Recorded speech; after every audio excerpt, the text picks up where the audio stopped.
today's announcement marks the first suite of ActionSA bold initiatives for our term in the 7th Parliament, set to fundamentally reshape governance in South Africa and strike at the very heart of corruption that we have identified as enemy number one in South Africa.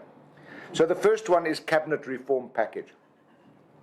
As South Africa grapples with a fiscal crisis driven by reckless government wastage, ActionSA's Cabinet Reform Package offers an immediate solution to eliminate conservatively 1.5 billion rand in taxpayers' funds squandered on a bloated executive every year. This indulgence in wasteful perks allows 32 ministers and 43 deputy ministers and their large staff complements to live the life of luxury while demanding that taxpayers and ratepayers foot their bill. Now, that's completely unacceptable. And the very first thing that we're going to do, well, we will cut the cabinet down to size. And the first bold measure as part of our cabinet reform package is to close the taps on executive wastage.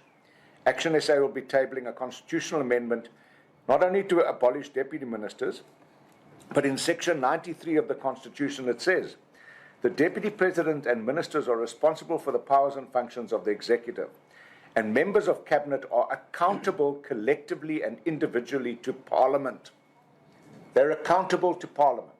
So what we're saying is, we want to change the legislation so that the president can nominate members of cabinet, but Parliament must sanction them. If he wants to nominate corrupt members of Parliament, people that have had judgments against them to serve on cabinet, we must be able to say no. Just like you do with the Judicial Service Commission, parties nominate their representative and Parliament sanctions their appointment. We're going to bring that into legislation so that it's no longer the sole preserve. Yes, the president can nominate, but we have to sanction. We do not want corrupt ministers in government. We need exemplary ministers in government. Secondly, as part of our cabinet reform package, we will urgently table the Cut Cabinet Perks Bill. Now, it's interesting.